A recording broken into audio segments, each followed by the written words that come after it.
कहानी शुरू होने से पहले इस कहानी को सुनने के लिए आपका दिल से धन्यवाद। अगर आपको ये कहानी पसंद आए तो इसे लाइक करें, शेयर करें और ऐसी ही नई नई कहानियों के लिए चैनल को फॉलो सब्सक्राइब ज़रूर करें। द हिडन एम्पायर एपिसोड 1 औकात का तराजू। शहर की चमकती लाइट्स के नीचे आर्यन अपनी पुरानी बाइक पर बारिश में भीगते हुए पिज्जा डिलीवर कर रहा था। उसके फटे हुए जूतों में पानी भर गया था, लेकिन उसके दिमाग में सिर्फ एक ही बात चल रही थी, रिया की बर्थडे पार्टी। उसने महीने भर डबल शिफ्ट करके रिया के लिए एक सोने की अंगूठी खरीदी थी। आर्य शहर के सबसे महंगे होटल के स्वीट नंबर 404 के बाहर खड़ा था। दरवाजा खुला, लेकिन सामने रिया नहीं बल्कि विक्रम खड़ा था, शहर के सबसे बड़े बिजनेसमैन का बिगड़ा हुआ बेटा। विक्रम ने हंसते हुए कहा, ओ एक कचरा आ गया। देखो भाइयों, हमारा डिलीवरी बॉय आ गया। आर्यन ने धीमी आवाज में पूछा, रिया कहाँ है? उसे मेरा इंतजार था। रिया पीछे से आए और गुस्से में बोली, कैसा इंतजार आर्यन? तुम्हें सच में लगा कि मैं एक डिलीवरी बॉय के साथ अपनी जिंदगी बिताऊंगी? देखो अपने आप को, तुम्हारे जिस्म से पसीने और सस्ते पेट्रोल की बदबू आ रही है। मेरी तरफ देखो, विक्रम ने मुझे 10 लाख का डायमंड नेकलेस गिफ्ट किया है। निकल जाओ यहाँ से। विक्रम ने आर्यन को धक्का दिया और आर्यन सीधा कॉरिडोर के कचरे के डिब्बे से जा टकराया। रिया ने एक बार भी पीछे मुड़कर नहीं देखा। आर्यन होटल से बाहर निकलकर बारिश में खड़ा हो गया। उसकी आंखों में आंसू नहीं बल्कि आग थी। तभी अचानक एक चमकती हुई काली रोल्स रॉयस आर्यन के ठीक सामने रुकी। उसमें से एक सूट पहने बुजुर्ग शख्स उतरा और उसने बरसती बारिश में आर्यन के सामने सर झुका दिया। बुजुर्ग ने कहा, छोटे मालिक, हम आपको 10 साल से ढूंढ रहे हैं। आपके दादाजी द ग्रेट सिंघानिया का इंतकाल हो गया है। उन्होंने मरने से पहले अपनी सारी जायदाद, 100 से ज़्यादा कंपनियां और 4 लाख करोड़ रुपए का साम्राज्य आपके नाम कर दिया है। आज से आप इस देश के सबसे अमीर इंसान हैं। आर्यन के होश उड़ गए। कल तक जिसके पास अगले दिन के खाने के पैसे नहीं थे, आज वो पूरे शहर का मालिक था। आर्यन ने गहरी सांस ली और ठंडी आवाज में कहा, मिस्टर खन्ना, क्या मैं इसी वक्त इस होटल को खरीद सकता हूँ? मिस्टर खन्ना मुस्कुराए और बोले, मालिक, आप सिर्फ होटल ही नहीं, ऐसा पूरा शहर खरीद सकते हैं। आर्यन की मुट्ठियां बिंच गईं। उसने मुड़कर उस होटल की ऊंची इमारत को देखा और कहा, ठीक है, तो खेल अब शुरू होगा। अब वो लोग रोएंगे जिन्होंने मुझे रुलाया है। क्या आप चाहते हैं कि मैं इसी तरह एपिसोड 2 लिखूं? द हिडन एम्पायर एपिसोड 2 मालिक की वापसी। मिस्टर खन्ना ने तुरंत अपने टैबलेट पर कुछ बटन दबाए और फ़ोन पर बात की। ठीक 5 मिनट बाद होटल के मैनेजर की सांसें फूलने लगीं। उसे खबर मिली थी कि उसके होटल का मालिक बदल चुका है और नया मालिक गेट पर खड़ा है। होटल का जनरल मैनेजर खन्ना जी को देखते ही झुक गया। सर, स्वागत है। लेकिन नए मालिक कहाँ हैं? मिस्टर खन्ना ने बगल में खड़े भीगे हुए आर्यन की तरफ इशारा किया। मैनेजर की आंखें फटी रह गईं। उसने अभी अभी इसी लड़के को सिक्योरिटी से बाहर फिकवाने का ऑर्डर दिया था। मैनेजर गिड़गिड़ाने लगा, मालिक, मुझे माफ़ कर दीजिए, मुझे नहीं पता था कि। आर्यन ने उसे बीच में ही रोक दिया, माफ़ी बाद में। अभी स्वीट नंबर 404 के वेटर को भेजो और कहो कि नीचे एक डिलीवरी बॉय खड़ा है जिसने कीमती अंगूठी छोड़ी है। ऊपर कमरे में विक्रम और रिया शैंपेन पी रहे थे।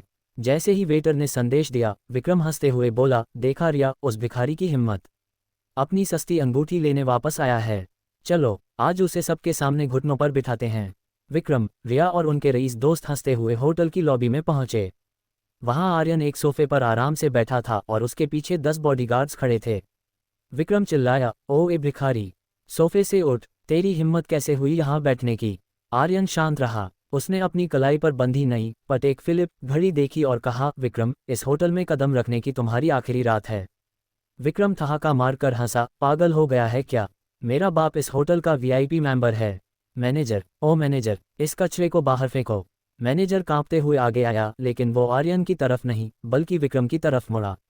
उसने विक्रम का कॉलर पकड़ा और एक जोरदार थप्पड़ जड़ दिया। पूरे हॉल में सन्नाटा छा गया। रिया की चीख निकल गई। मैनेजर गर्जा, मिस्टर विक्रम, तमीज से बात कीजिए। आप हमारे नए मालिक मिस्टर आर्यन सिंघानिया के सामने खड़े हैं। और रही बात आपके बाप की मेंबरशिप की, तो वो अभी इसी वक्त रद्द की जाती है। अब आप यहाँ से धक्के खाकर निकलेंगे। रिया के हाथ से शैंपेन का गिलास गिरकर चकनाचूर हो गया। उसे यकीन नहीं हो रहा था कि जिस लड़के को उसने कचरा समझकर लात मारी थी, वो अब पूरे शहर का शहंशाह बन चुका है। आर्यन अपनी जगह से उठा, रिया की आंखों में झांका और ठंडी आवाज में बोला, रिया, तुमने कहा था न कि तुम्हें डायमंड पसंद है। कल सुबह तक इस शहर के हर डायमंड शोरूम पर मेरा कब्जा होगा और तुम्हारे लिए वहां नो एंट्री का बोर्ड लगा होगा। क्या आप एपिसोड 3 चाहते हैं? द हिडन एम्पायर एपिसोड 3 तबाही की शुरुआत। विक्रम के चेहरे का रंग उड़ चुका था। उसने गुस्से में अपना फ़ोन निकाला और अपने पिता मिस्टर मल्होत्रा को फ़ोन लगाया। डैड, इस होटल के मैनेजर ने मुझ पर हाथ उठाया है। इस आर्यन नाम के भिखारी को सबक सिखाए। फोन के दूसरी तरफ से उसके पिता की कांपती हुई आवाज आई, बेवकूफ लड़के, तूने किससे पंगा ले लिया? अभी अभी बैंक से फोन आया है कि हमारे सारे अकाउंट सीज कर दिए गए हैं। सिंघानिया ग्रुप ने हमारे बिजनेस को ब्लैकलिस्ट कर दिया है। हम बर्बाद हो चुके हैं। विक्रम के हाथ से फोन गिर गया। रिया, जो अब तक खामोश खड़ी थी, दौड़कर आर्यन के करीब आई और उसका हाथ पकड़ने की कोशिश की। आर्यन, जान, मेरा वो मतलब नहीं था। मैं तो बस तुम्हें टेस्ट कर रही थी कि तुम मुझसे कितना प्यार करते हो। आर्यन ने अपना हाथ पीछे खींच लिया और घृणा से कहा, मेरा नाम अपने गंदे मुंह से मत लेना, रिया। तुम्हारी कीमत अब मेरी नज़र में उस कचरे से भी कम है जो मैंने अभी बाहर देखा था। तभी होटल के बाहर दर्जनों काली गाड़ियां आकर रुकीं। शहर के सबसे बड़े बिल्डर्स और बैंकर्स लाइन लगाकर खड़े हो गए। वो सब आर्यन सिंघानिया का स्वागत करने आए थे। आर्यन ने मिस्टर खन्ना की तरफ देखा और कहा, खन्ना जी, विक्रम के पिता ने जिस जमीन पर अपना नया मॉल बनाया है, मुझे वो जमीन कल सुबह तक खाली चाहिए। वहां मैं अपनी बहन के नाम पर एक चैरिटी हॉस्पिटल बनवाऊंगा। विक्रम चिल्लाया, तुम ऐसा नहीं कर सकते। वो करोड़ों का प्रोजेक्ट है। आर्यन ने चलते हुए पीछे मुड़कर देखा और मुस्कुराते हुए कहा, करोड़ों? मेरे लिए वो उतनी ही छोटी रकम है जितनी तुम्हारे लिए उस वेटर की टिप थी। मैनेजर, इन दोनों को धक्के मारकर बाहर निकालो और इनका चेहरा ब्लैकलिस्ट पर डाल दो। बाउंसर्स ने विक्रम और रिया को घसीटते हुए होटल के गेट से बाहर सड़क पर फेंक दिया। बारिश अभी भी हो रही थी। रिया के महंगे कपड़े कीचड़ में सान गए और विक्रम की महंगी गाड़ी को क्रेन उठाकर ले जा रही थी क्योंकि वो अब बैंक की प्रॉपर्टी थी। आर्यन अब होटल के प्रेसिडेंशियल स्वीट की खिड़की से शहर को देख रहा था। मिस्टर खन्ना पास आए और बोले, मालिक, बदला तो पूरा हुआ। अब आगे क्या? आर्यन की आंखों में एक पुरानी याद चमक उठी। उसने कहा, ये तो सिर्फ शुरुआत है। असली दुश्मन तो वो है जिसने मेरे माँ बाप की कार का एक्सीडेंट करवाया था। अब सिंघानिया साम्राज्य वापस आ गया है और कातिल की नींद उड़ने वाली है। क्या आप एपिसोड 4 चाहते हैं? द हिडन एम्पायर एपिसोड 4, पुरानी आग और नया जाल। अगली सुबह आर्यन एक शानदार पेंट हाउस में सोकर उठा। कल तक जो लड़का सुबह 5 बजे अलार्म बजते ही पिज्जा डिलीवरी के लिए भागता था, आज उसके कमरे के बाहर शहर के टॉप शेफ नाश्ता लिए खड़े थे। मिस्टर खन्ना कमरे में दाखिल हुए और एक पुरानी जली हुई फाइल आर्यन के सामने रखी। मालिक, जैसा आपने कहा था, 15 साल पहले हुए उस एक्सीडेंट की फाइल। पुलिस ने इसे हादसा बताकर बंद कर दिया था, लेकिन सच कुछ और है। आर्यन ने फाइल खोली। उसमें एक धुंधली तस्वीर थी, एक काली एसयूवी की, जिसका नंबर प्लेट आधा टूटा हुआ था। आर्यन की आवाज़ भारी हो गई, मेरे पिता शहर के सबसे ईमानदार बिजनेसमैन थे।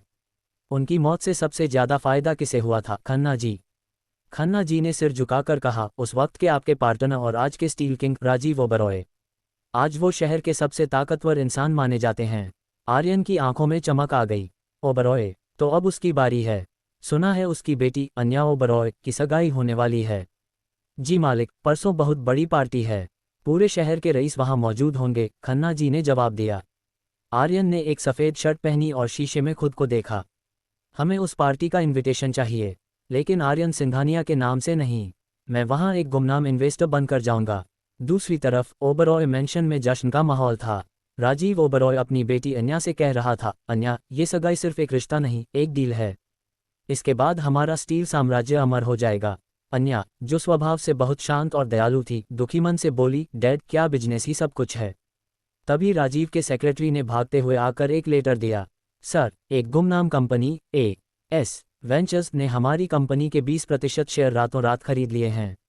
वो शख्स खुद आपसे मिलने सगाई की पार्टी में आ रहा है। राजीव ओबरॉय के चेहरे पर पसीना आ गया। कौन है ये आदमी जो मुझे बिना बताए मेरी ही कंपनी में घुस आया? पार्टी की रात आए। शहर के बड़े बड़े लोग वहां मौजूद थे। अचानक गेट पर एक सन्नाटा छा गया। एक सादे लेकिन बेहद महंगे ब्लैक सूट में एक युवक ने एंट्री ली। उसके चेहरे पर एक अजीब सा आत्मविश्वास था। विक्रम और रिया, जो किसी तरह जुगाड़ लगाकर पार्टी के कोने में खड़े थे ताकि किसी अमीर से मदद मांग सकें, उस युवक को देखकर जम गए। आर्यन, रिया के गले से आवाज निकली। आर्यन सीधा स्टेज की तरफ बढ़ा, जहां राजीव ओबरॉय खड़ा था। आर्यन ने हाथ मिलाया और मुस्कुराते हुए कहा, मिस्टर ओबरॉय, आपकी कंपनी के नए पार्टनर की तरफ से सगाई की मुबारकबाद। तोहफा ऐसा लाया हूं कि आप जिंदगी भर याद रखेंगे। राजीव ओबरॉय ने घबरा कर पूछा, क्या तोहफा? आर्यन ने उसके कान में झुककर धीरे से कहा, वही काली एसयूवी जिसे आपने 15 साल पहले कबाड़ी के भाव बेच दिया था। राजीव ओबरॉय के हाथ से वाइन का गिलास गिरकर चकनाचूर हो गया। क्या आप एपिसोड 5 चाहते हैं? द हिडन एम्पायर एपिसोड 5, सगाई की तबाही। राजीव ओबरॉय का चेहरा सफ़ेद पड़ गया। उसने हकबकाते हुए कहा, तुम किस गाड़ी की बात कर रहे हो? मैं तुम्हें जानता तक नहीं। आर्यन ने एक ठंडी मुस्कान बिखेरी और ऊंची आवाज में कहा, सब जानते हैं मिस्टर ओबरॉय की याददाश्त अक्सर तब चली जाती है जब जुर्म बहुत बड़ा हो। खैर, आज आपकी बेटी की सगाई है, माहौल खराब नहीं करते। आर्यन मुड़कर जाने लगा, तभी अन्या ओबरॉय आगे बढ़ी। उसने आर्यन का रास्ता रोका और उसकी आंखों में देखते हुए पूछा, मिस्टर आर्यन, आप जो भी हैं, मेरे पिता के साथ आपका क्या मुकाबला है मुझे नहीं पता, लेकिन आज मेरी जिंदगी का बड़ा दिन है, कृपया इसे तमाशा मत बनाए। आर्यन ने अन्या की मासूमियत देखी। उसे पता था कि अन्या अपने पिता के काले कारनामों से अनजान है। उसने बस इतना कहा, कुछ सच तमाशा बनने के ही काबिल होते हैं मिस ओबरॉय। तभी पार्टी के बीच में एक बड़ी स्क्रीन पर एक वीडियो चलने लगा। सबको लगा कि ये अन्या की बचपन की यादें होंगी, लेकिन अचानक स्क्रीन पर 15 साल पुरानी एक पुलिस रिपोर्ट और कुछ धुंधली फुटेज दिखने लगी। पूरी महफिल में खुसफुसाहट शुरू हो गई। वीडियो में साफ दिख रहा था कि कैसे राजीव ओबरॉय ने आर्यन के पिता के दस्तखत जालसाजी से लिए थे। राजीव चिल्लाया, बंद करो इसे, ये सब झूठ है। सिक्योरिटी, इस लड़के को बाहर निकालो। लेकिन कोई सिक्योरिटी गार्ड आगे नहीं बढ़ा। मिस्टर खन्ना पीछे से आए और शांत आवाज में बोले, मिस्टर ओबरॉय, इस पार्टी की सिक्योरिटी टीम को ए.एस. वेंचर्स ने पिछले 1 घंटे से अपनी पेरोल पर ले लिया है। अब यहाँ वही होगा जो मिस्टर आर्यन चाहेंगे। आर्यन स्टेज पर चढ़ा और माइक हाथ में लिया। आज इस सगाई के मौके पर मैं एक बड़ा ऐलान करना चाहता हूँ। ओबरॉय स्टील अब दिवालिया होने की कगार पर है, क्योंकि मैंने इनके सबसे बड़े क्लाइंट्स को तोड़ लिया है। और जो सगाई आज होने वाली थी, आर्यन ने उस लड़के की तरफ देखा जिससे अन्या की सगाई होने वाली थी। वह लड़का डर के मारे पीछे हट गया। आर्यन ने आगे कहा, वो सगाई अब नहीं होगी, क्योंकि इस परिवार के साथ जुड़ना मतलब बर्बादी को गले लगाना है। राजीव ओबरॉय अपनी छाती पकड़कर कुर्सी पर बैठ गया। अन्या की आंखों में आंसू थे। वो समझ नहीं पा रही थी कि वो अपने पिता का साथ दे या उस सच का जो पूरी दुनिया के सामने आ चुका था। विक्रम और रिया, जो दूर खड़े ये सब देख रहे थे, उनकी रूह कांप गई। रिया ने फुसफुसाते हुए कहा, ये वो आर्यन नहीं है जिसे मैं जानती थी। ये तो साक्षात्कार बन चुका है। आर्यन स्टेज से नीचे उतरा और राजीव के पास जाकर बोला, ये तो सिर्फ ट्रेलर था। कल सुबह जब आप जागेंगे तो आपके पास न ये घर होगा और न ही ये रुतबा। जेल जाने की तैयारी कीजिए पार्टनर। आर्यन पार्टी से बाहर निकल गया। बाहर बारिश रुक चुकी थी। उसने आसमान की तरफ देखा और बुदबुदाया, माँ, पिताजी, पहली सीढ़ी चढ़ ली है। क्या आप एपिसोड 6 चाहते हैं? द हिडन एम्पायर, एपिसोड 6, सड़क पर सुल्तान। अगली सुबह का सूरज राजीव ओबरॉय के लिए काली रात जैसा था। शहर के हर अखबार के पहले पन्ने पर ओबरॉय खानदान के काले कारनामों की खबर छपी थी। आर्यन अपने आलीशान ऑफिस की 50वीं मंजिल से शहर को देख रहा था, तभी मिस्टर खन्ना एक फाइल लेकर आए। मालिक, राजीव ओबरॉय का बंगला नीलाम हो चुका है। पुलिस ने उसे पूछताछ के लिए हिरासत में ले लिया है। लेकिन एक समस्या है, खन्ना जी ने कहा। आर्यन ने मुड़कर देखा, कैसी समस्या? उनकी बेटी अन्या ओबरॉय, उसने अपने पिता का घर छोड़ दिया है और अब वो बेघर है। वह आपके ऑफिस के बाहर खड़ी आपसे मिलना चाहती है, खन्ना जी ने जवाब दिया। आर्यन ने कुछ देर सोचा और कहा, उसे अंदर भेजो। अन्या जब कमरे में आई तो उसकी आंखों में न गुस्सा था और न ही डर। उसने मेज पर अपनी कार की चाबियां और गहने रख दिए। उसने कहा, आर्यन, मेरे पिता ने जो किया उसका बदला आपने ले लिया। हम सड़क पर आ चुके हैं, लेकिन मुझे यकीन है कि वो एक्सीडेंट एक साजिश थी, पर मेरे पिता कातिल नहीं हो सकते। आर्यन कुर्सी से उठा और उसके करीब जाकर बोला, सच कड़वा होता है अन्या। तुम्हारे पिता ने मेरे बचपन को नरक बना दिया था। अन्या ने उसकी आंखों में आंखें डालकर कहा, तो फिर मुझे सजा दीजिए। मुझे अपने ऑफिस में सबसे छोटे पद पर काम दीजिए। मैं तब तक चैन से नहीं बैठूंगी जब तक मैं अपने पिता का नाम साफ नहीं कर लेती या फिर आपके जख्म नहीं भर देती। आर्यन को उसकी हिम्मत पसंद आई। उसने कहा, ठीक है, कल से तुम मेरी पर्सनल असिस्टेंट पा के तौर पर काम करोगी। लेकिन याद रहे, यहाँ तुम एक मालिक की बेटी नहीं, बल्कि एक गुनहगार की बेटी बनकर रहोगी। तभी अचानक आर्यन के फ़ोन पर एक अनजान नंबर से मैसेज आया। उसमें लिखा था, सिंघानिया के वारिस, तुम्हें क्या लगा कि राजीव ओबरॉय ही तुम्हारा असली दुश्मन था? असली खिलाड़ी तो अभी पर्दे के पीछे है। सचेत रहो। आर्यन के चेहरे पर तनाव आ गया। उसे समझ आया कि ये बदला जितना आसान दिख रहा था उतना है नहीं। राजीव तो सिर्फ एक मोहरा था, असली कातिल कोई और है जो उसे देख रहा है। उसी शाम आर्यन जब अपनी गाड़ी की तरफ बढ़ रहा था तो उसने देखा कि रिया, उसकी एक्स गर्लफ्रेंड, वहां गिड़गिड़ा रही थी। विक्रम का बाप बर्बाद हो चुका था और विक्रम उसे छोड़कर भाग गया था। रिया रोते हुए बोली, आर्यन, मुझे माफ कर दो, मुझे एक मौका दे दो, मैं तुम्हारी दासी बनकर रहूंगी। आर्यन ने अपनी गाड़ी का शीशा नीचे किया और कहा, रिया, तुम्हें याद है तुमने कहा था कि मेरी गाड़ी से पेट्रोल की बदबू आती है? अब मेरी गाड़ी के धुएं में भी तुम्हारी पूरी जिंदगी की कमाई से ज़्यादा कीमत है। गार्ड्स, इसे यहाँ से हटाओ। आर्यन की गाड़ी तेजी से निकल गई, लेकिन उसके दिमाग में वो अनजान मैसेज घूम रहा था। उसने खन्ना जी को फ़ोन किया। खन्ना जी, मेरे पिता के उस पुराने पार्टनर की लिस्ट निकालो जिसने 15 साल पहले बिजनेस छोड़ा था। खेल अब बड़ा होने वाला है। क्या आप एपिसोड 7 चाहते हैं? द हिडन एम्पायर एपिसोड 7 परछाई का हमला। आर्यन के ऑफिस में सन्नाटा था, लेकिन उसके दिमाग में तूफान चल रहा था। मिस्टर खन्ना एक फटी हुई पुरानी डायरी लेकर आए। मालिक, 15 साल पहले आपके पिता के 3 सबसे करीबी पार्टनर थे। एक राजीव ओबरॉय था, दूसरा विक्रम का बाप मल्होत्रा, और तीसरा वो इंसान है जिसका नाम रिकॉर्ड से मिटा दिया गया था। आर्यन ने पन्ना पलटा, लेकिन वहां का नाम स्याही से जानबूझकर मिटाया गया था। खन्ना जी, ये नाम किसने मिटाया? इससे पहले कि खन्ना जी जवाब देते, अचानक पूरे ऑफिस की लाइट्स गुल हो गई। साउंड इफेक्ट, कांच टूटने की जोरदार आवाज, क्रैश। एक स्नाइपर की गोली आर्यन के ठीक बगल वाले शीशे को चीरती हुई निकल गई। अगर आर्यन 1 सेकंड की देरी करता तो गोली उसके सिर के आर पार होती। मालिक, नीचे झुकिए, खन्ना जी चिल्लाए। तभी कमरे का दरवाजा खुला और अन्या ओबरॉय हाथ में एक टॉर्च लेकर अंदर आई। आर्यन, क्या तुम ठीक हो? आर्यन ने अंधेरे में ही अन्या का हाथ पकड़ा और उसे दीवार की ओट में खींच लिया। उनकी सांसें एक दूसरे से टकरा रही थीं। आर्यन ने ठंडी आवाज में कहा, लगता है तुम्हारे पिता के आंखों को डर लग रहा है कि मैं उन तक पहुंच जाऊंगा। अन्या घबराते हुए बोली, मेरे पिता जेल में हैं, आर्यन। उन्होंने मुझसे कहा कि अगर कभी उनकी जान पर बन आए तो मैं इस पते पर जाऊं। अन्या ने एक छोटी सी पर्ची आर्यन के हाथ में थमा दी। आर्यन ने लाइट्स वापस आने का इंतजार नहीं किया। वो अपने कमांडो दस्ते के साथ उस पते पर पहुंचा। वो शहर के किनारे एक पुराना वीरान गोदाम था। वहां एक आदमी कुर्सी पर बंधा हुआ था। उसके चेहरे पर खून था। जब आर्यन करीब पहुंचा तो उसके होश उड़ गए। वो आदमी कोई और नहीं बल्कि विक्रम का पिता मिस्टर मल्होत्रा था। मल्होत्रा ने कांपती आवाज में कहा, आर्यन, मुझे बचा लो, वो मुझे मार डालेंगे। राजीव और मैंने सिर्फ तुम्हारे पिता के पेपर्स चोरी किए थे, लेकिन कार का एक्सीडेंट हमने नहीं करवाया था। वो कोई और था, वो कोई मुखौटा पहनकर आता था।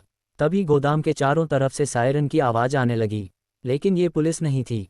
काले कपड़ों में दर्जनों नकाबपोश मोटरसाइकिल सवारों ने गोदाम को घेर लिया। उनका लीडर आगे आया। उसने अपना हेलमेट उतारा। आर्यन उसे देखकर दंग रह गया। वो शहर का सबसे बड़ा सोशल वर्कर और आर्यन का बचपन का टीचर मिस्टर वर्धन था। वर्धन मुस्कुराया, आर्यन बेटा, मैंने ही तुम्हें सिखाया था कि सच की जीत होती है, लेकिन मैंने ये नहीं सिखाया कि सच कभी कभी बहुत जानलेवा होता है। तुम्हारे पिता बहुत जिद्दी थे, ठीक तुम्हारी तरह। आर्यन ने अपनी बंदूक निकाली और वर्धन पर तान दी। तो वो आप थे, मेरे पिता के तीसरे पार्टनर। वर्धन हंसा, पार्टनर नहीं, मैं उस साम्राज्य का असली हकदार था जिसे तुम्हारे दादाजी ने तुम्हारे बाप को दे दिया। अब वो फाइल मुझे दे दो, वरना आज सिंघानिया खानदान का आखिरी चिराग भी बुझ जाएगा। आर्यन ने ठंडे अंदाज में कहा, खन्ना जी, प्लान बी शुरू करो। अचानक गोदाम की छत से जाल गिरा और वर्धन के आधे आदमी बिजली के झटकों से तड़पने लगे। आर्यन ने वर्धन की आंख में आंख डालकर कहा, आपने मुझे सिखाया था कि सच की जीत होती है, लेकिन मैंने अपनी गरीबी से सीखा है कि जीत हमेशा उसकी होती है जो अपने दुश्मन से 4 कदम आगे चलता है। क्या आप एपिसोड 8 चाहते हैं? द हिडन एम्पायर एपिसोड 8 मौत का जाल। वर्धन के चेहरे से मुस्कुराहट गायब हो गई। उसे अंदाजा नहीं था कि आर्यन इतनी जल्दी पलटवार करेगा। गोदाम के चारों तरफ छिपे आर्यन के स्नाइपर्स ने पोजीशन ले ली थी। लाल लेजर लाइट्स वर्धन की छाती पर नाच रही थीं। आर्यन ने अपनी बंदूक वर्धन के माथे पर सटा दी। मेरे पिता आपको अपना गुरु मानते थे और आपने उनकी पीठ में छुरा घोंपा। वर्धन ठहाका मारकर हंसा, पीठ में छुरा? आर्यन, बिजनेस भावनाओं से नहीं, दिमाग से चलता है। तुम्हारे पिता सिंघानिया ग्रुप की दौलत को अनाथालयों और अस्पतालों में लुटाना चाहते थे। मैं उस दौलत से दुनिया पर राज करना चाहता था, इसलिए उनका मरना जरूरी था। मल्होत्रा, जो अभी भी कुर्सी से बंधा था, चिल्लाया, आर्यन, इसे मत छोड़ना।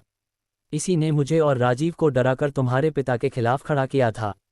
तभी अचानक वर्धन ने अपने कोट के अंदर एक बटन दबाया। एक कान फाड़ देने वाली बीप की आवाज गूंजी। आर्यन, तुम्हें क्या लगा मैं यहाँ खाली हाथ आया हूँ? इस पूरे गोदाम में C4 बम लगे हैं। अगर मेरी धड़कन रुकी तो हम सब राख हो जाएंगे। आर्यन के बॉडीगार्ड्स पीछे हट गए। मिस्टर खन्ना के चेहरे पर पसीना आ गया, लेकिन आर्यन की पकड़ बंदूक पर ढीली नहीं हुई।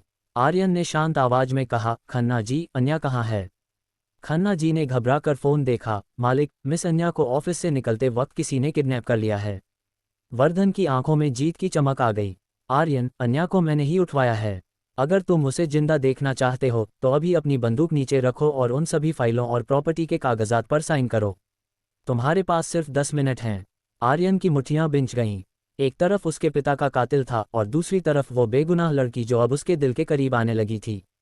आर्यन ने अपनी बंदूक नीचे कर ली। वर्धन ने उसे एक पेन और कानूनी कागजात थमाए। शाबाश, इसी में तुम्हारी भलाई है। आर्यन ने कागज पर पेन रखा, लेकिन तभी उसने वर्धन की आंखों में देखा और मुस्कुराया। वर्धन सर, आपने मुझे एक और सबक सिखाया था कि दुश्मन जब सबसे ज्यादा करीब हो तब सबसे बड़ा हमला करना चाहिए। आर्यन ने साइन करने के बजाय पेन को वर्धन के हाथ के आर पार कर दिया। वर्धन दर्द से चिल्ला उठा। उसी वक्त आर्यन ने एक खास डिवाइस से सिग्नल दिया। गोदाम के पीछे के दरवाजे से अन्या बाहर निकली। उसके साथ आर्यन की एक सीक्रेट टीम थी। अन्या ने चिल्लाकर कहा, आर्यन, मैं ठीक हूँ। इन्होंने मुझे पकड़ा था लेकिन तुम्हारे भेजे हुए लोगों ने मुझे बचा लिया। आर्यन ने वर्धन का कॉलर पकड़ा और उसे जमीन पर पटक दिया। तुम्हें क्या लगा वर्धन, मैं अन्या की सुरक्षा के बिना यहाँ आऊँगा? अब तुम्हारी धड़कन रहे या न रहे, ये बम डिफ्यूज हो चुके हैं।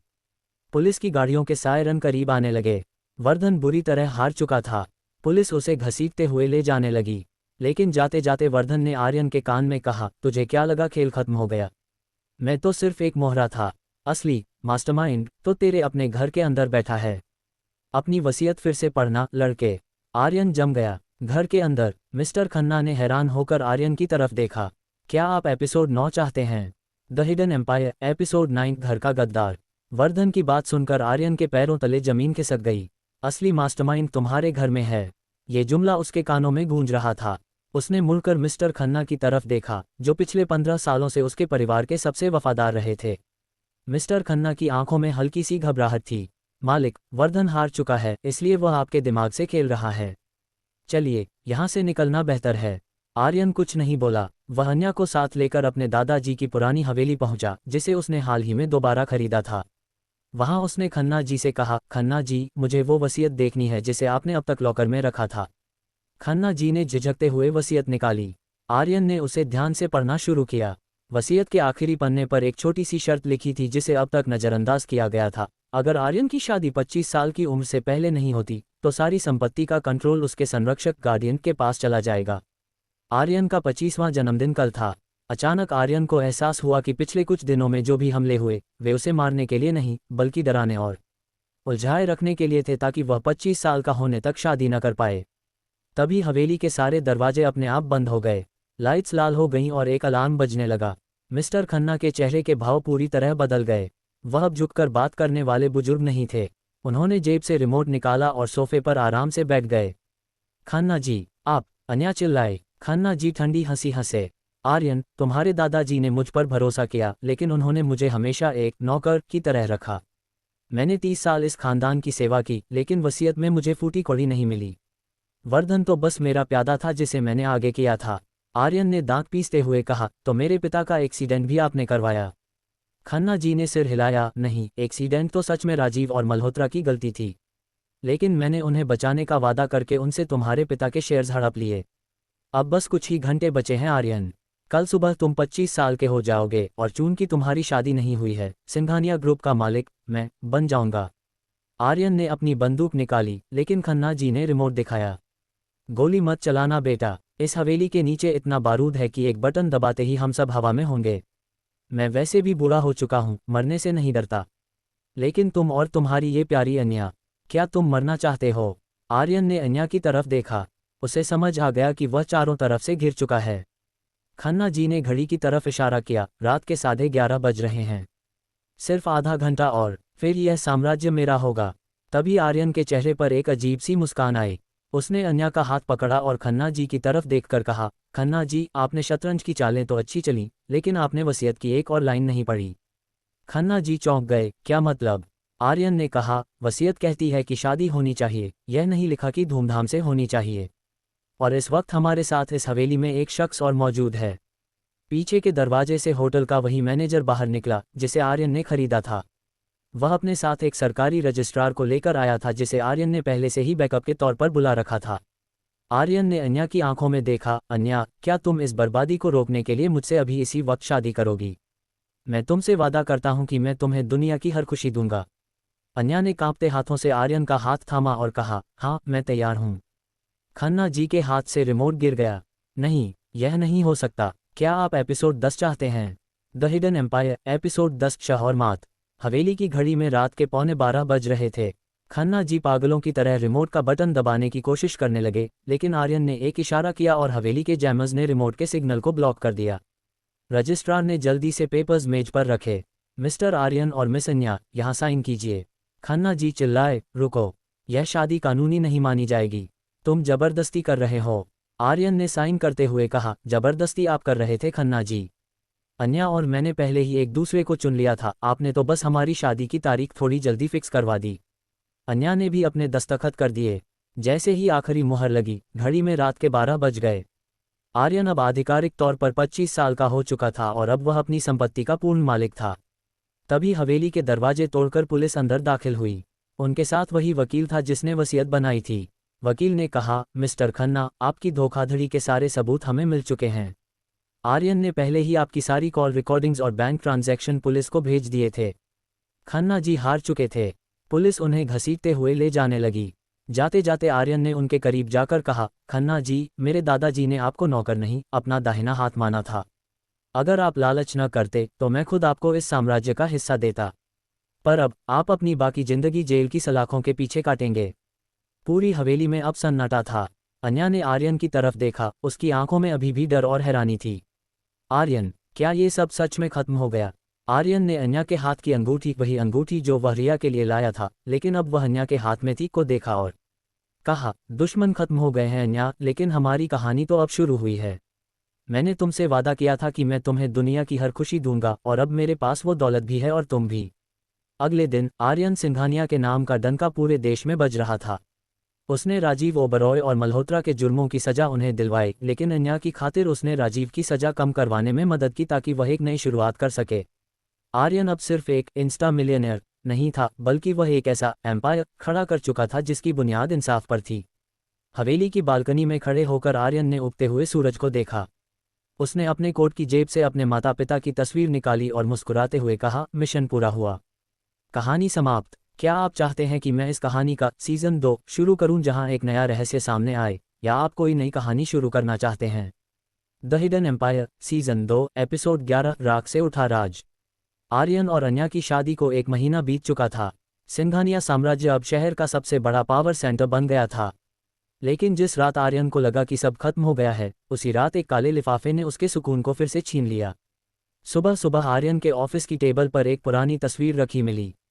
तस्वीर में आर्यन के पिता वर्धन, राजीव ओबरॉय और एक चौथा शख्स था जिसका चेहरा जलकर काला हो चुका था।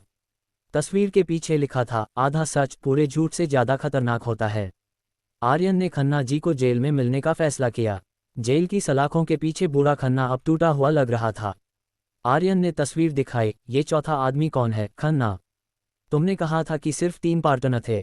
खन्ना जी अजीब तरह से हंसने लगे, मैंने कहा था कि 3 बिजनेस पार्टनर थे। ये चौथा आदमी, ये तो वो साया है जिसने सिंघानिया ग्रुप की नींव रखी थी। इसे सब द घोस्ट कहते थे।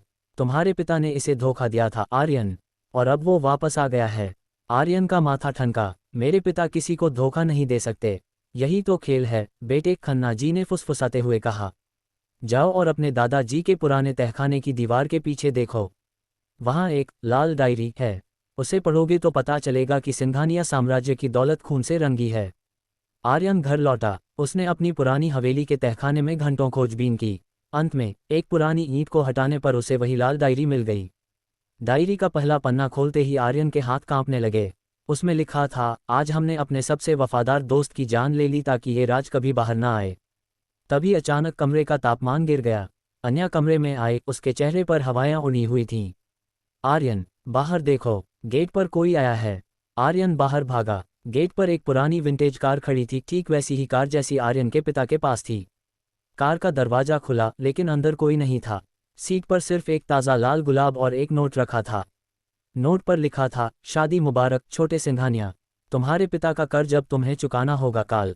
आर्यन ने चारों तरफ देखा, लेकिन वहां कोई नहीं था। तभी उसे एहसास हुआ कि जिस दुश्मन को उसने हराया था वो तो सिर्फ एक मोहरा था। असली शिकारी तो अब झाड़ियों से बाहर निकला है। क्या आप एपिसोड 12 चाहते हैं? द हिडन एम्पायर एपिसोड 12 अतीत की दस्तक। आर्यन ने उस नोट को मुट्ठी में भींच लिया। काल, आखिर ये कौन है? उसने अन्या को अंदर जाने को कहा और तुरंत अपने सिक्योरिटी हेड को बुलाया। पूरे इलाके में लगे सीसीटीवी कैमरे खंगाले गए, लेकिन हैरानी की बात यह थी कि उन कैमरों में वह विंटेज कार कहीं नजर ही नहीं आई। ऐसा लग रहा था जैसे वह कार हवा से आई और हवा में ही गायब हो गई। आर्यन वापस तहखाने में गया और उस लाल डायरी के अगले पन्ने पलटने लगा। डायरी में उसके पिता की लिखावट थी, लेकिन शब्द बहुत डरावने थे। उसमें जिक्र था कि कैसे 25 साल पहले आर्यन के दादाजी और उनके पार्टनर्स ने मिलकर एक गुप्त खजाने के नक्शे के लिए अपने ही एक साथी की बलि दे दी थी। उस साथी का नाम था विक्रमजीत सिंह। आर्यन को अचानक याद आया कि बचपन में उसने ये नाम सुना था। वह शख्स कोई मामूली इंसान नहीं, बल्कि एक मशहूर तांत्रिक और बिजनेसमैन दोनों था। तभी हवेली की लाइट एक बार फिर फड़फड़ाने लगी। इस बार अंधेरा नहीं हुआ, बल्कि दीवार पर लगी आर्यन के माता पिता की बड़ी सी तस्वीर अपने आप तिरछी हो गई। आर्यन उसके पास गया और जैसे ही उसने तस्वीर को सीधा किया, उसके पीछे से एक छोटा सा रिकॉर्डर नीचे गिरा। आर्यन ने प्ले बटन दबाया। एक भारी और कर्कश आवाज गूंजी, आर्यन, तुम्हारी रगों में जिस बाप का खून है, उसी ने मेरा सब कुछ छीन लिया था। सिंघानिया ग्रुप की ये इमारतें उन हड्डियों पर खड़ी हैं जो मैंने दी थीं। अब हिसाब बराबर करने का वक्त आ गया है। अगले 24 घंटों में तुम्हारी सबसे प्यारी चीज राख हो जाएगी। रिकॉर्डर बंद हो गया। आर्यन का दिल जोर से धड़कने लगा। मेरी सबसे प्यारी चीज, अन्या। वह दौड़कर ऊपर कमरे में गया, लेकिन वहां का नजारा देखकर उसके पैर जम गए। कमरा खुला था, खिड़की के पर्दे हवा में उड़ रहे थे और बिस्तर पर अन्या नहीं थी। वहां सिर्फ वही लाल गुलाब पड़ा था जो नीचे कार में मिला था। आर्यन चिल्लाया, अन्या, अन्या, तुम कहाँ हो? तभी उसके फोन पर एक वीडियो कॉल आया। स्क्रीन पर अन्या बंधी हुई थी और उसके पीछे एक धुंधला सा साया खड़ा था जिसने चेहरे पर एक सफेद रंग का घोस्ट मास्क पहना था। मास्क वाले शख्स ने हाथ में एक जलती हुई मशाल ली और अन्या के करीब ले जाते हुए बोला, आर्यन, अगर अपनी पत्नी को बचाना चाहते हो तो उस लाल डायरी का आखिरी पन्ना लेकर शहर के पुराने कब्रिस्तान में आओ। अकेले। अगर पुलिस आई तो अन्या के साथ ये राज भी जलकर राख हो जाएगा। आर्यन ने डायरी का आखिरी पन्ना देखा, लेकिन वह खाली था। उसने उसे गौर से देखा और माचिस की तीली जलाकर पन्ने के नीचे रखी। गर्मी मिलते ही पन्ने पर एक नक्शा उभर आया। वह नक्शा आर्यन की अपनी ही हवेली के नीचे छिपे एक गुप्त कमरे का था। आर्यन को समझ आया कि दुश्मन उसे घर से बाहर बुला रहा है ताकि वह पीछे से हवेली के उस गुप्त कमरे तक पहुंच सके। आर्यन ने अपनी गन लोड की और एक गहरी सांस ली। तुमने गलत आदमी को चुना है, काल। अब ये साम्राज्य भी रहेगा और मेरी पत्नी भी। क्या आप एपिसोड 13 चाहते हैं? द हिडन एम्पायर, एपिसोड 13, शमशान की साजिश। आर्यन ने एक पल भी बर्बाद नहीं किया। उसने मिस्टर खन्ना के वफादार रहे एक पुराने सिक्योरिटी गार्ड को बुलाया और उसे गुप्त कमरे की सुरक्षा पर तैनात कर दिया। आर्यन जानता था कि काल उसे गुमराह कर रहा है, लेकिन अन्या की जान खतरे में थी, इसलिए उसे कब्रिस्तान जाना ही पड़ा। रात के 2 बजे थे। पुराना कब्रिस्तान सन्नाटे में डूबा हुआ था। आर्यन हाथ में लाल डायरी लिए कब्रों के बीच चल रहा था। तभी एक पेड़ के पीछे से वही सफ़ेद मास्क वाला शख्स बाहर निकला। डायरी नीचे फेंको, आर्यन, मास्क वाले ने गरजते हुए कहा। आर्यन ने डायरी ऊपर हवा में लहराई, पहले अन्या को सामने लाओ, वरना मैं इस डायरी को अभी जला दूंगा। तभी एक पुरानी कब्र का पत्थर धीरे से खिसका और उसके नीचे से एक बेसमेंट का रास्ता खुला। 2 नकाबपोश आदमी अन्या को बाहर लाए। अन्या की आंखों पर पट्टी बंधी थी और वह बुरी तरह कांप रही थी। मास्क वाले शख्स ने अन्या के गले पर चाकू रख दिया, अब डायरी फेंको। आर्यन ने डायरी उसकी तरफ फेंक दी। जैसे ही मास्क वाला शख्स डायरी उठाने के लिए झुका, आर्यन ने बिजली की फुर्ती से अपनी जेब से एक छोटा सा रिमोट दबाया। साउंड इफेक्ट, तेज धुआं और धमाका, बूम। डायरी में एक छोटा सा स्मोक बम फिट था। चारों तरफ घना सफ़ेद धुआं छा गया। आर्यन ने धुएं का फायदा उठाते हुए अन्या की तरफ छलांग लगाई और उसे नकाबपोशों के चंगुल से छुड़ा लिया। अन्या, भागो, गाड़ी की तरफ जाओ, आर्यन चिल्लाया। आर्यन ने मास्क वाले शख्स को पकड़ लिया और उसके चेहरे से नकाब खींच लिया। नकाब के पीछे का चेहरा देखकर आर्यन के पैरों तले जमीन खिसक गई। वह कोई अजनबी नहीं, बल्कि मिस्टर वर्धन का छोटा भाई समीर था, जिसे सब मरा हुआ समझते थे। समीर हंसा, तुम्हें लगा कि तुम जीत गए। आर्यन, वह डायरी तो सिर्फ एक चारा थी। असली खेल तो तुम्हारी हवेली में शुरू हो चुका है। मेरे आदमी इस वक्त उस गुप्त कमरे के अंदर हैं। आर्यन को अपनी गलती का एहसास हुआ। वह तुरंत अन्या को लेकर हवेली की तरफ भागा। जब वह वहां पहुंचा तो उसने देखा कि तहखाने का गुप्त दरवाजा खुला हुआ था। अंदर से गोलियां चलने की आवाजें आ रही थीं। आर्यन अंदर कूदा और देखा कि वहां उसके पिता की एक बड़ी सी तिजोरी खुली पड़ी थी। वह तिजोरी पैसों से नहीं, बल्कि प्राचीन दस्तावेजों और कुछ खास हीरों से भरी थी। गार्ड्स और हमलावरों के बीच मुठभेड़ हो रही थी। आर्यन ने देखा कि समीर का एक आदमी एक छोटा सा संदूक लेकर भागने की कोशिश कर रहा है। आर्यन ने निशाना साधा और उसके पैर पर गोली मार दी। संदूक नीचे गिरकर खुल गया। उसमें से कोई दौलत नहीं, बल्कि एक पुराना स्टैम्प पेपर निकला। उस पेपर पर आर्यन के पिता के नहीं बल्कि उसके दादाजी के दस्तखत थे, जिसमें लिखा था कि सिंघानिया ग्रुप का असली मालिक आर्यन का परिवार नहीं बल्कि विक्रमजीत सिंह का वारिस है। आर्यन के हाथ कांपने लगे। इसका मतलब था कि कानूनी तौर पर आर्यन का पूरा साम्राज्य एक झूठ पर टिका था। तभी अंधेरे से एक साया बाहर निकला। उसने हाथ में एक गन पकड़ी थी। वह साया कोई और नहीं बल्कि अन्या थी। अन्या ने ठंडी आवाज में कहा, आर्यन, वो पेपर मुझे दे दो। मेरा असली नाम अन्या ओबरॉय नहीं, अन्या सिंह है। मैं विक्रमजीत सिंह की पोती हूँ। क्या आप एपिसोड 14 चाहते हैं? द हिडन एम्पायर एपिसोड 14 विश्वासघात की मार। आर्यन को लगा जैसे किसी ने उसके सीने में खंजर उतार दिया हो। सामने खड़ी अन्या की आंखों में वो प्यार नहीं था जिसे देखकर आर्यन सब कुछ कुर्बान करने को तैयार था। उसकी आंखों में सिर्फ नफरत और इंतकाम की आग थी। अन्या, तुम? आर्यन की आवाज लड़खड़ा गई। ये सब एक नाटक था। राजीव ओबरॉय की बेटी होना, वो लाचारी, वो प्यार, सब झूठ था। अन्या ने गन का निशाना आर्यन के माथे पर साधते हुए कहा, राजीव ओबरॉय मेरे पिता नहीं, मेरे मोहरे थे। उन्होंने मेरे दादा विक्रमजीत सिंह को धोखा देने में तुम्हारे परिवार का साथ दिया था, इसलिए मैंने उन्हें पहले तबाह किया। मेरा असली मकसद हमेशा से इस साम्राज्य को वापस लेना था जो कानूनी तौर पर मेरा है। आर्यन ने उस स्टैम्प पेपर को देखा। तो तुमने मुझसे शादी इसलिए की ताकि तुम घर के अंदर घुस सको? अन्या कड़वाहट से मुस्कुराए, शादी ने मेरा काम आसान कर दिया। अब मुझे तुम्हें मारने की भी जरूरत नहीं। बस इस पेपर पर तुम्हारे साइन चाहिए कि तुम स्वेच्छा से सब कुछ मुझे सौंप रहे हो। अगर साइन किए तो तुम्हारी जान बख्श दी जाएगी। तभी तहखाने में समीर वर्धन का भाई लड़खड़ाते हुए दाखिल हुआ। अन्या, काम खत्म करो, पुलिस कभी भी यहाँ पहुँच सकती है। आर्यन ने गहरी सांस ली। उसका दिल टूट चुका था लेकिन उसका दिमाग अब भी एक योद्धा की तरह काम कर रहा था। उसने अन्या की आंखों में देखते हुए कहा, तुम्हें क्या लगा अन्या कि मैं प्यार में इतना अंधा था कि मैंने तुम्हारी बैकग्राउंड चेक नहीं करवाई होगी? अन्या के चेहरे पर हल्की सी घबराहट आए।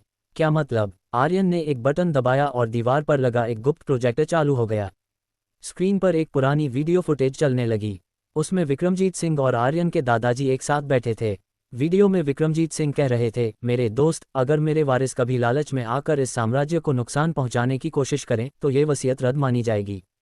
आर्यन ने कहा, अन्या, तुम्हारे दादाजी जानते थे कि तुम्हारे खून में नफरत हो सकती है। जो पेपर तुम्हारे हाथ में है वो सिर्फ एक कॉपी है। असली पेपर तो मैंने पहले ही नष्ट कर दिया था। अन्या चिल्लाए, झूठ बोल रहे हो तुम। उसने ट्रिगर दबाने की कोशिश की लेकिन गन से सिर्फ क्लिक की आवाज आई। आर्यन ने अपनी जेब से गोलियां निकाली और फर्श पर फेंक दी।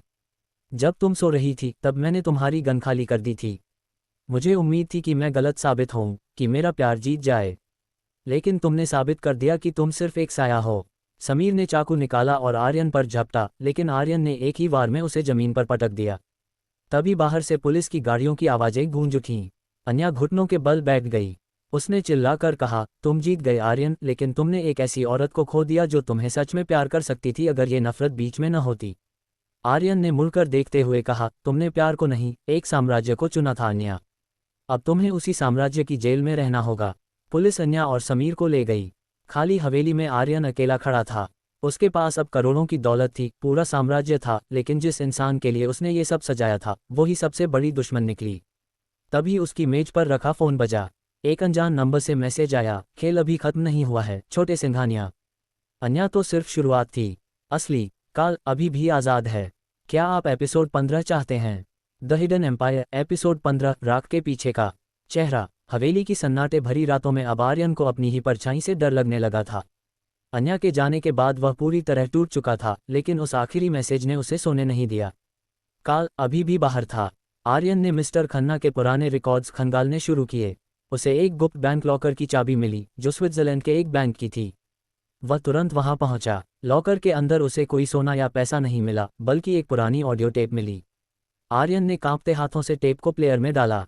टेप से उसके पिता की आवाज आई, आर्यन बेटा, अगर तुम ये सुन रहे हो तो इसका मतलब है कि मैं अब इस दुनिया में नहीं हूं। लोग कहते हैं कि एक्सीडेंट राजीव और मल्होत्रा ने करवाया, लेकिन सच तो ये है कि मैंने खुद अपनी मौत का नाटक रचा था ताकि मैं उसे पकड़ सकूं जो हमारे खानदान को जड़ से मिटाना चाहता है। आर्यन के होश उड़ गए। क्या पिताजी जिंदा हैं? टेप आगे चली, सावधान रहना आर्यन, काल कोई अजनबी नहीं है।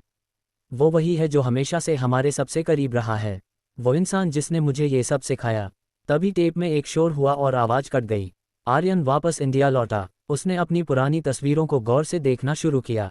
अचानक उसकी नज़र एक तस्वीर पर पड़ी, उसके दादाजी और उनके वकील की तस्वीर। वकील का चेहरा धुंधला था, लेकिन उसके हाथ में एक अंगूठी थी जिस पर क्रेन का निशान बना था। वही निशान उस अनजान मैसेज के नीचे भी था। आर्यन ने अपने गुप्त जासूसों को काम पर लगाया। पता चला कि वो वकील कोई और नहीं बल्कि मिस्टर खन्ना का अपना सगा भाई था, जिसे सबने मरा हुआ मान लिया था। उसका नाम था रुद्र खन्ना। उसी रात आर्यन की हवेली का दरवाजा अपने आप खुला। एक लंबा साया अंदर दाखिल हुआ। उसने कोई मास्क नहीं पहना था। उसका चेहरा सफ़ेद पड़ चुका था और उसकी आंखें ठंडी थीं। तो तुमने मुझे ढूंढ ही लिया आर्यन, उस शख्स ने कहा। वह रुद्र खन्ना था। आर्यन ने अपनी गन तानी। तुमने मेरे पिता को मार डाला। क्यों? रुद्र हंसा। मैंने उसे नहीं मारा। तुम्हारे पिता ने अपनी मौत का नाटक किया ताकि वो मुझसे छुप सकें। लेकिन वो आज भी जिंदा हैं, मेरी कैद में। अगर उन्हें देखना चाहते हो तो मेरे साथ चलो। रुद्र आर्यन को शहर के एक पुराने चर्च के तहखाने में ले गया। वहां एक अंधेरे कमरे में एक शख्स कुर्सी पर बैठा था, जिसका चेहरा दाढ़ी से ढका था और वह जंजीरों में जकड़ा हुआ था। जैसे ही आर्यन ने पास जाकर टॉर्च जलाई, उसकी चीख निकल गई। वह उसके पिता नहीं थे। वह तो मिस्टर खन्ना थे, जिन्हें पुलिस ले गई थी, लेकिन रुद्र ने उन्हें वहां से गायब करवा दिया था। मिस्टर खन्ना ने रोते हुए कहा, आर्यन भागो। ये एक जाल है। रुद्र, काल नहीं है, वो तो सिर्फ किसी और के लिए काम कर रहा है। तभी पीछे से एक जोरदार हंसी गूंजी। तहखाने का दरवाजा बंद हो गया। ऊपर की बालकनी में एक शख्स खड़ा था जिसकी परछाई दीवार पर बहुत बड़ी दिख रही थी। उस शख्स ने अपनी टोपी उतारी। आर्यन की आंखों में अंधेरा छा गया। वह शख्स कोई और नहीं बल्कि आर्यन के अपने दादाजी द ग्रेट सिंघानिया थे, जिन्हें सबने 10 साल पहले मरा हुआ मान लिया था। दादाजी ने मुस्कुराते हुए कहा, आर्यन मेरा प्यारा पोता, तुमने बहुत अच्छा खेल खेला। लेकिन ये सारा साम्राज्य, ये सारी दौलत, ये सब मैंने तुम्हें सिर्फ इसलिए दी ताकि तुम इसे बढ़ा सको, और जब ये अपने शिखर पर हो तब मैं वापस आकर इसे संभाल सकूं। काल मैं ही हूं। क्या आप सीजन 1 का ग्रैंड फिनाले एपिसोड 16 चाहते हैं? यहाँ हर कहानी का एंड, अगले राज की शुरुआत होता है। Story loop India, subscribe for the next story.